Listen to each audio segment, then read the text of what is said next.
Olá, telespectadores e ouvintes da nossa Rede Alesp. Mais um programa Conexão Legislativa e hoje eu vou bater um papo com o Luiz Carlos Rauli, que já está aí no seu vídeo, na sua tela. Tudo bem, Luiz Carlos? Ele foi deputado federal bem, por Londrina, né? Só para te apresentar melhor aqui, ó. Foi deputado federal, né, por Londrina por 7 mandatos e criou a PEC 110, né, da reforma tributária, que aí está hoje tramitando aí no Senado, né? E em breve vai ser decidido, com certeza, né, qual reforma vai vingar. Se é a PEC 45, né, como eu falei há pouco contigo antes da gente começar, citei, né, ou a 110, né? E hoje, atualmente, o Rauli, ele é economista, né, professor, enfim, é uma fera, né, tributarista, né? E a gente vai bater um papo, né, Luiz Carlos, sobre a Black Friday. Agora que eu já te apresentei, pode falar. Tudo bem com você, querido? Tudo bem, Sérgio. Conexão Legislativa, a LESP, né? Assembleia Legislativa do Estado de São Paulo. Isso, exatamente. Cris, né? Uma alegria muito grande de poder falar com vocês mais uma vez. Já estive na Assembleia Legislativa várias vezes, fazendo palestras sobre a reforma tributária, que é o meu tema há mais de 30 anos. Fui secretário da Fazenda do Paraná 2 vezes e 7 mandatos, como você disse. Então, foi da ideia da simplificação tributária do Supersimples que chegamos a esse projeto de reforma tributária completa, que é a PEC 110, que está no Senado. Só para tipificar e configurar o quadro, tem uma PEC na Câmara, que é a 45, né, que é do Baleia Rossi, estava pensada na 293, que era também de minha autoria na Câmara dos Deputados, que com o fim da legislatura passada, eu não me elegi, e o Baleia Rossi desapensou essa PEC e reapresentou com o número de 45. Ela é muito parecida com a 293, e a 293 eu levei para o Senado, pelas mãos do presidente do Senado, Davi Alcolumbre, e mais 65 senadores que subscreveram a PEC 110. Então, você tem a 45 na Câmara, a 110 no Senado, tem a proposta do secretário de Fazenda e tem a contribuição do governo federal. Essas são as 4 principais. Depois você tem outras propostas e gravito em torno dessas 4 propostas. Mas as 2 principais é a do Senado e a da Câmara dos Deputados. E a comissão mista foi criada este ano, né, com 25 deputados, 25 senadores, tendo como relator o relator do Senado, o senador Roberto Rocha, que é líder do PSDB no Senado, o relator. Agora ele é presidente da comissão, né? Ele era relator da 110, e o relator da 45, que é o líder Aguinaldo Ribeiro, passou a ser o relator das 2 PECs.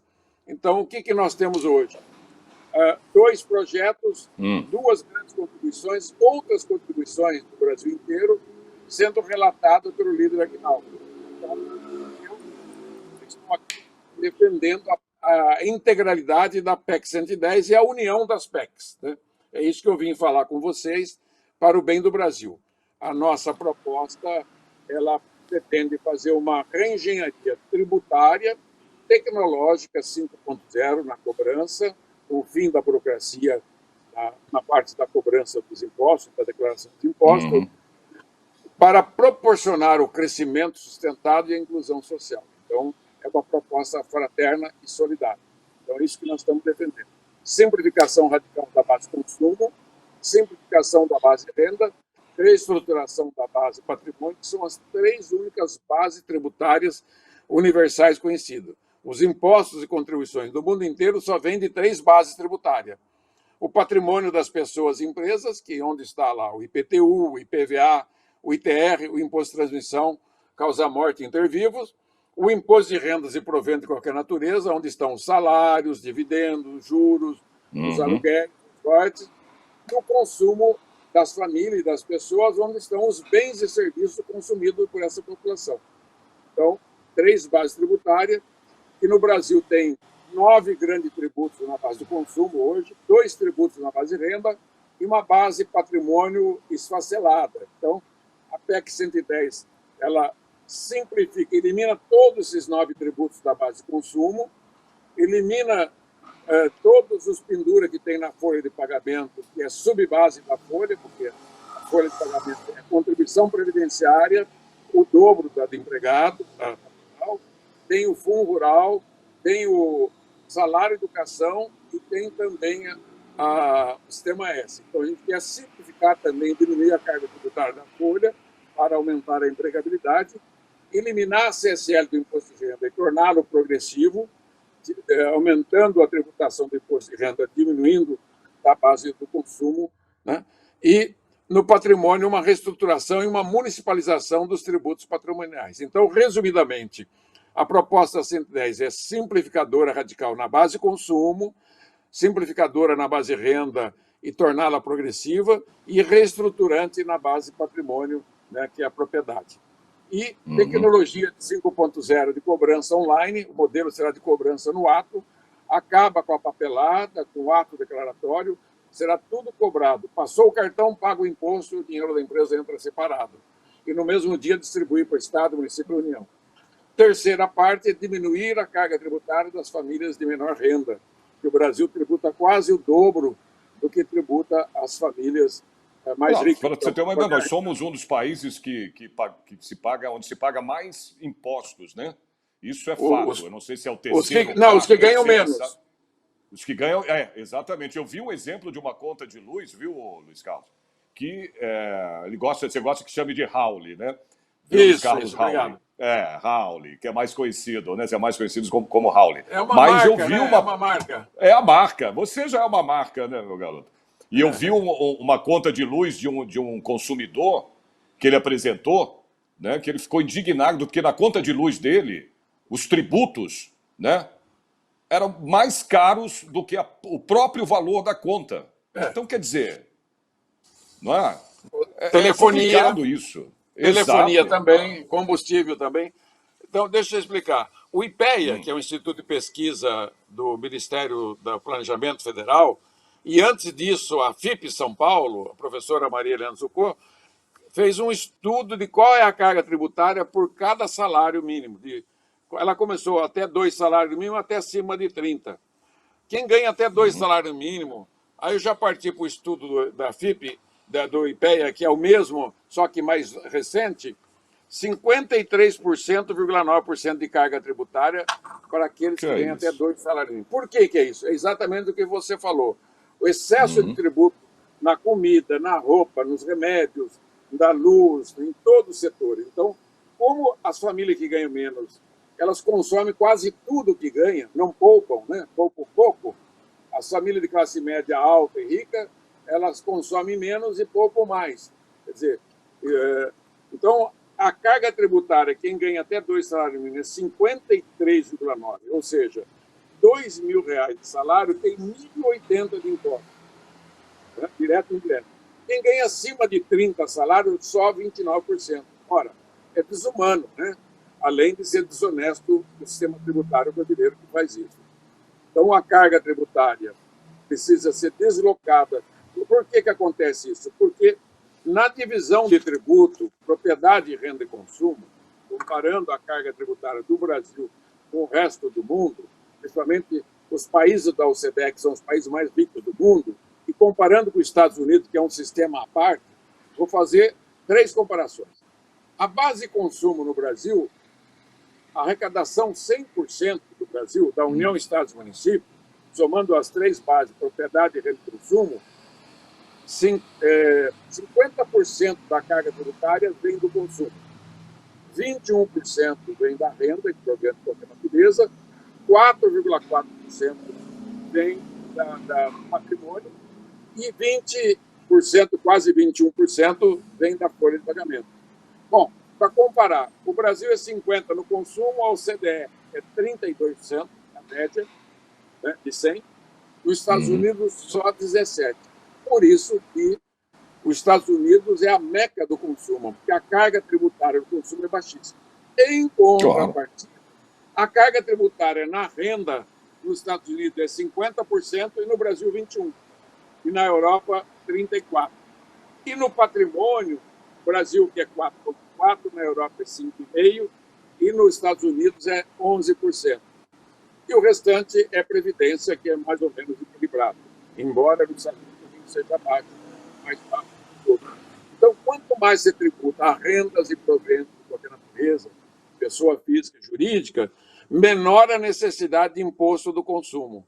Quanto menor a necessidade de tributar o consumo, maior o poder aquisitivo das famílias, menor carga tributária nas empresas, né? Aumenta a competitividade das empresas. Então, o cerne da questão é essa.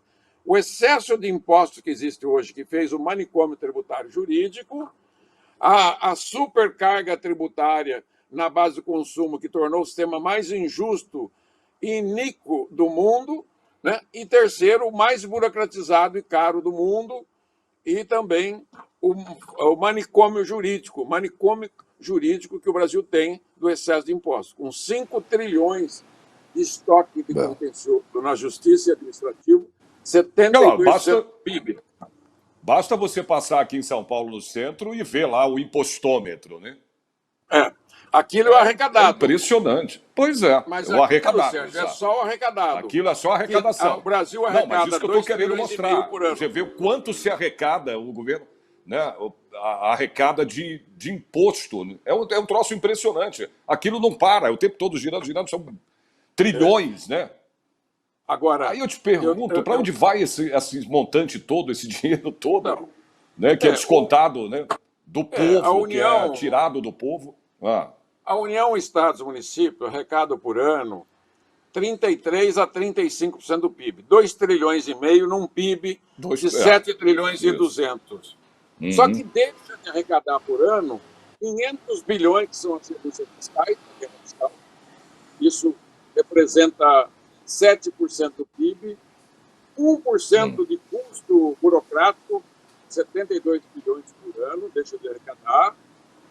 O contencioso administrativo judicial e a dívida ativa, o que é a inadimplência? Você declara que vai pagar o imposto, chega no dia de pagar, você não paga. Você tem essa opção também, né? Por ano, mais de 200 bilhões deixam de pagar os impostos. Então, 500 de renúncia, 200 bilhões de inadimplência e contencioso por ano, 700. Mais 72 de custo burocrático, isso dá 772 bilhões por ano, que não entra nos cofres da União, Estados e Municípios, mas que estão dentro dos preços das mercadorias, dos bens e serviços consumidos pelos 212 milhões de brasileiros. Fora isso, você tem um PIB informal de 25%. Então, o PIB brasileiro contabilizado, formal, é de 7 trilhões e 200. Então, você tem um PIB não informal, sonegado, de 1 trilhão e 800 por ano, que deixa de arrecadar 600 bilhões por ano. Entendeu o que estou falando? Então, o Brasil, aqueles 2 trilhões e meio, quando entra nos 5.570 municípios, 27 unidades federadas no governo federal, fica sem receber, mas está nas costas do consumidor, que eu chamo de gorduras trans, que é o mau colesterol, que mata as empresas, mata a concorrência, mata os empregos, mata o salário líquido e mata o poder de compra e derruba a economia brasileira. Então, o que nós temos pela frente é esse sistema tributário anarco-caótico que precisa ser desmontado e reconstruído com bases clássicas universais que já são adotadas há mais de 50 anos nos Estados Unidos, no Canadá e nos países, principalmente, da Europa Ocidental. Agora, você, na sua opinião, claro, isso aí a gente vem escutando direto de que querem mudar, né, essa questão do tributo, né, de impostos, de pagamento. O pobre, a pessoa mais rica, quem é mais rico, pagar mais, né, do que quem é menos favorecido, né, tem menos dinheiro, mais pobre, vamos dizer assim, e o rico pagar mais impostos. Como é que você vê essa situação, hein, Raul? Nós temos 3 enfrentamentos. Seria correto? Seria certo? É o terceiro tripé nosso. O primeiro, repetindo, é a simplificação do sistema tributário, eliminar o excesso de tributo, deixar um imposto único na base do consumo, o imposto de valor agregado, né? Destino, alíquota por fora, cobrança eletrônica online, né? Não mais declaratório, o imposto será cobrado a cada transação. Passou o cartão, o imposto fica retido, ok? O segundo pilar é a tecnologia 5.0 e o terceiro é diminuir essa carga tributária dos mais pobres, realocando essa carga tributária para os mais ricos. De que forma? Primeiro, ao você eliminar a guerra fiscal da União, dos estados e municípios e as renúncias fiscais federais, só na base de consumo, nós vamos economizar de alíquota de impostos por ano 300 bilhões. Dos 2,5 trilhões, 300 bilhões não serão mais necessário ter carga tributária nas costas do consumidor brasileiro. Ou acabar com a inadimplência, com a dívida ativa e o contencioso tributário desse tamanho de 200 bilhões, então você deixa de ter alíquotas adicionais e economiza 200 bilhões, 300 com 200, 500. Ao colocar o sistema eletrônico 5.0, que nós queremos um modelo que está sendo desenvolvido por um empresário de Santa Catarina chamado Miguel Aboab, que é um modelo tecnológico 5.0 mais avançado do mundo, produto nacional, nós vamos economizar mais 50 bilhões. Então, nós podemos tirar dos preços das mercadorias consumidas, dos bens, das mercadorias, dos serviços consumidos da população, 500 a 550 bilhões por ano. Isso sai, desaparece. E fica a mesma arrecadação. Então, o primeiro ganho é esse. O segundo ganho, pegar comida, remédio, água, luz, esses itens mais essenciais da vida humana, e reduzir a carga tributária, por exemplo, de comida e remédio, hoje no Brasil, é 33% e 34% de alíquota média, segundo a Associação Brasileira da Indústria e Alimentação, a ABIA, com sede em São Paulo. Então, nós queremos reduzir para a alíquota internacional, média internacional, que é de 7%. Só aí você dá 26% de ganho para cada consumidor brasileiro. Segunda fórmula é a nota fiscal Brasil. A exemplo da nota fiscal paulista, Paraná, que hoje a gente usa para pagar IPVA, para fazer sorteio de prêmios, né? Nós vamos utilizar também para devolução do imposto para as famílias de baixa renda que tiverem excesso de carga tributária para tornar o sistema progressivo e justo. Por exemplo, a carga tributária medida pelo IPEA hoje de 2 salários é 53,9%, e de quem ganha acima de 30 salários é 29%. Primeira medida, reduzir essa carga tributária proporcional ao ganho dessa pessoa. Então, nós podemos, diretamente com a diminuição dos impostos de comida e remédio e outros itens, transferindo essa carga para os mais ricos. Segundo, devolver imposto para essa pessoa pelo CPF dela, como fizemos agora o pagamento do auxílio crise, né? Todo mundo tem seu CPF, todo mundo vai ter sua conta, todo mundo vai tirar a nota fiscal Brasil, a exemplo da nota paulista, vai ser uma nota só no Brasil, vai ser uma cobrança única que os estados e a União vão fazer junto. Quer dizer, quando você cobrar o imposto de bem e serviço, que é o IVA nacional, a União vai ter 35% desses impostos, os estados 42% e os municípios 23%. Então, cada cobrança já divide o dinheiro na hora, para a União, estados e municípios, e aí tem uma sobra que a gente vai pôr para devolução para baixa renda mensal. Exportou, devolve imposto, máquina, equipamento, ativo fixo, devolve imposto, como no mundo inteiro é feito há 50 anos. Terceira medida vai ser a transferência dessa carga tributária de consumo, que hoje está em 50% no Brasil, e a imposto de renda 21%, lembrando que a média da tributação internacional de imposto de renda é 34%. O Brasil é 21%, Estados Unidos 50%. Então, nós podemos fazer uma projeção de 15, 20 anos, tirando meio ponto por ano do consumo, transferindo para a renda. Por que não dá para tirar da noite por dia? Porque vira uma revolução, e aí nós não queremos fazer, né, nenhum tipo de revolução. Queremos fazer um sistema que seja implantado gradativamente e que tenha aceitação da população. Então, você vê que, dessa forma, equilibrada, nós estudamos por décadas esse problema.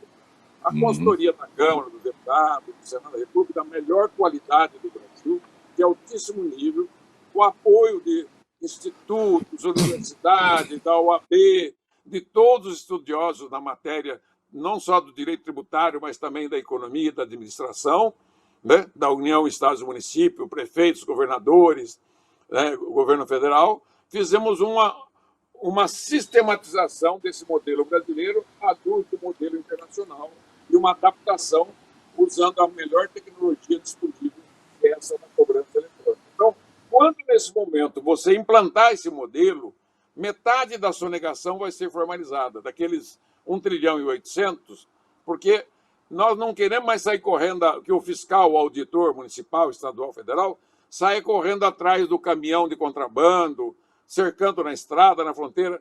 Nós vamos adotar o siga o dinheiro, follow the money, né? Não é isso que a Polícia Federal, os promotores e os juízes, siga o dinheiro que você acha. O Garganta Profunda do Washington Post, né? Follow the money, né? Siga o dinheiro. Então, ao seguir o dinheiro, o fisco brasileiro, ele vai diminuir a sonegação na hora em 50%, acaba com a corrupção no setor, zera a inadimplência, nunca mais o imposto ficará sendo devido, a não ser operações em dinheiro, que aí vai ter um batalhão de auditores no Brasil inteiro, de fiscais, para controlar isso. O contencioso judicial e administrativo continua, só que o imposto já fica pago. Quer dizer, hoje a empresa compra mercadoria, vende mercadoria, processa, o dinheiro do imposto fica 30 dias dentro da empresa para pagar no 10º dia do mês seguinte. Essa operação vai ser online, vai ser diária. Então, vai haver um ganho de burocracia, você vai economizar 50 bilhões por ano. E os 700 bilhões, né, e os 500 bilhões que a gente colocou de economia, 300 do fim da guerra fiscal, né, das renúncias fiscais só na base de consumo, e 200 bilhões da inadimplência que existe hoje. Então, o Brasil muda. O Brasil, nos últimos 40 anos, cresceu a 2% ao ano. Nos últimos 50 anos, de 1931 a 1980, nós crescemos a 6,3% ao ano. Por 50 anos seguidos, 3% a mais que os Estados Unidos, quase o dobro dos Estados Unidos. Só que de 1981 para cá, caiu para 2%, bem abaixo da média mundial, que é 3,4%. Nos últimos 10 anos, o Brasil zerou o crescimento, está em zero. O PIB de 2020 está do mesmo tamanho do PIB de 2014. É isso que você... Desculpe, de 2011. E os últimos 6 anos, quando pegou a crise de 2015 e 2016, né, que veio o impeachment por causa disso, e somando a crise desse ano, nós estamos 10% negativo nesses 6 anos. Então é isso. Esse modelo é mais do que... Seu Plano Real foi o maior acontecimento econômico do Brasil em 1994, quando criou a moeda real e acabou com a inflação no tempo do Fernando Henrique Cardoso, que foi extraordinário, né? Maior acontecimento econômico. A reforma trabalhista foi boa, a previdenciária foi boa, mas ela é para despesa, né? A reforma administrativa é para despesa. Essa não, essa é para gerar riqueza. Esse dinheiro vai para o bolso do consumidor, 550 bilhões por ano vai para o bolso do consumidor. As empresas vão voltar a ter competitividade, uma com a outra, acaba com esse negócio. A minha empresa tem incentivo fiscal, a tua não tem, viu, Sérgio? Você está em São Paulo, vou dar um exemplo bem claro. Com a tua família há 50 anos, numa fábrica de bolacha, chega o bacana do Raul, ganha o terreno da prefeitura, os incentivos fiscais municipal, do ICMS no estado, vai no BNDES, financia subsidiado uma fábrica de bolacha novinha, 0 quilômetro. O que vai acontecer com a tua fábrica de bolacha? Vai quebrar. Não vai quebrar? Então, esse capitalismo idiota, estúpido, predador, acaba. Cada empresa vai ter a mesma regra norte, sul, leste e oeste, acaba com as barreiras interestaduais, acaba com a briga entre os municípios, um sistema único, tecnológico 5.0 e racional. Então, o Brasil... Legal, Raul. As empresas ótimo, tudo isso que você está falando. Agora, o que eu quero saber é a garantia. Qual a garantia, por exemplo, que unificar, né, os impostos, aí no caso, faria com que não houvessem mais inadimplência e sonegação? A cobrança automática eletrônica. Seria isso que você deu exemplo, através da internet, a cobrança automática? Quem deixa de pagar imposto no mundo inteiro é preso no ato. É crime... contra o interesse nacional. Lá fora, nos Estados Unidos, qualquer lugar da Europa, cadeia. É crime, né? Então é assim, o que tem que fazer? Nós não reinventamos a roda, nem a PEC 45, nem a 110, nem a do secretário de Fazenda, nem a do governo federal. nós vamos adotar o modelo que a OCDE, Estados Unidos e Canadá já adotam há 55 anos. Nós que adotamos o caminho diferente. Lá atrás, há 55 anos atrás, a Emenda Constitucional 18, de 65, dividiu a cobrança da base do consumo em três. Deu um pedaço para o município, um pedaço para a União e um pedaço para o Estado. Quer dizer, e criou esse monstro, né, que nós vamos consertar 55 anos depois. Se Deus quiser, o Congresso Nacional, a comissão, Permitir, o presidente aprovar. das duas casas e São Paulo, Exatamente. vai ser o maior vencedor. São Paulo vai ganhar tanto, porque São Paulo tem 1/3 do PIB brasileiro. O que atrapalha São Paulo? Essa guerra fiscal. O que atrapalha São Paulo é a formação de preço relativo das empresas. Não tem concorrência, né? Um quer matar a outra empresa, é o contrabando, é o descaminho. Um sistema tributário tecnológico simples acaba com essa fuleiragem toda. Ou você acha que toda essa sonegação que estão nas ruas, de algumas ruas de São Paulo, vai continuar? Não vai, porque esse dinheiro não é carregado em maleta. Esse dinheiro é nos bancos, é lá que nós vamos pegar. Já existe uma lei federal, desde 2015, que todo o depósito, todo saque de R$2.000 é obrigado a comunicar o Banco Central e a Receita Federal. Isso já existe, não precisa inventar. E outra coisa importante que a gente precisa registrar, que o sistema vai melhorar a competitividade das empresas. Então, o preço que tiver na rua vai ser o mesmo preço que tiver dentro da loja. Entendeu? Se alguém quiser ganhar na concorrência, vai ser pela qualidade do produto, pela logística da distribuição, voltar ao pressuposto capitalista internacional, que é a competitividade. Não o favor do Estado e nem a sonegação, nem também o descaminho, ficar manipulando o produto para fazer ele porcaria para vender mais barato. Então, o Estado brasileiro, a União Estados e Municípios, os auditores de todas as áreas vão ter mais tempo de fiscalizar a qualidade do produto, o peso do produto. Então, esse contrabando que existe hoje vai ser eliminado pela tecnologia. Olha que ganho. Eu acredito que o PIB de São Paulo... Sem dúvida. O PIB de São Paulo é 33% do PIB nacional de 7,5 trilhões que deve dar hoje. Então é 2,5 trilhões do estado de São Paulo. Ele pode ganhar de cara 300 bilhões de PIB e 100 bilhões de arrecadação a mais por ano só com essa mudança. Raul, olha, a gente está chegando ao final do programa, não tem como, eu queria que você me desse uma resposta agora um pouco mais rapidamente, para a gente já chegar ao encerramento do programa, né? Meia hora, a gente ficaria aqui umas 3 horas, né? Porque tem muita coisa, muito assunto. Essa reforma tributária, né? Esse negócio de tributo não tem jeito. Em relação à geração de empregos, rapidamente, como a reforma tributária conseguiria aí fazer o país, Raul, voltar a crescer, né, nesse sentido, por exemplo?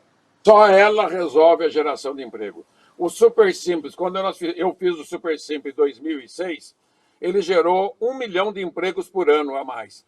A reforma tributária vai gerar 3 milhões de empregos por ano. Por quê? Ela vai diminuir os custos de produção, o custo de contratação e aumentar o poder aquisitivo das famílias e melhorar o salário dos trabalhadores com a diminuição dos encargos sobre a folha de pagamento. Então, é uma conjugação positiva, criando um novo círculo virtuoso na economia de renda-consumo através da diminuição do custo de produção interna. Então, os produtos brasileiros serão mais baratos e o poder aquisitivo das famílias maior. Todo mundo vai ganhar, é o ganha-ganha, e não tenho dúvida que vai acontecer isso.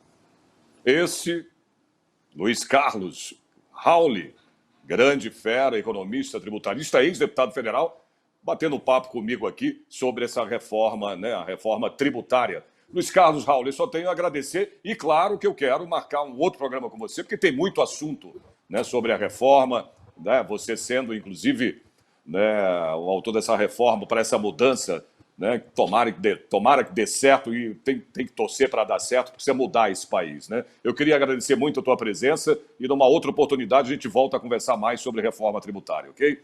Que Deus abençoe, Luiz. Foco, força e fé que o Brasil vai ter esse ano a sua reforma tributária. Abraço. Deus te ouça, meu amigo.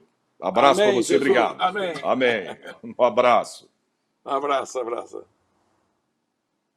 Pois é, esse foi o Luiz Carlos Rauli, né? Batemos um papo aqui sobre reforma tributária. Esse foi o nosso Conexão Legislativa de hoje. Eu espero vocês, portanto, no próximo programa. Até lá.